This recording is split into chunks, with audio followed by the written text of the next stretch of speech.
নাফরমানের রূহ আজরাইল যখন টান দিবে তখন কণ্ঠনালীর মধ্যে আইসা আটকাইয়া যাবে। আল্লাহ বলে কণ্ঠনালীর থেকে রূহটা টাইনা ছিঁড়া এরপরে আজরাইল বের করে আনবে।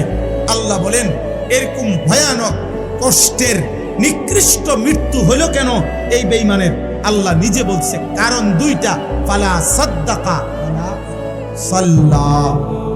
এই বেঈমান আমি আল্লাহকেও স্বীকার করে নাই, ওয়ালা সাল্লা, নামাজও পড়ে নাই, নামাজও পড়ে নাই। না আমি আল্লাহর কথা সত্য মনে করেছে, না নামাজ আদায় করছে। বেনামাজির রূহ নিকৃষ্ট ভাবে আজরাইল টাইনা হিসরা বের করে।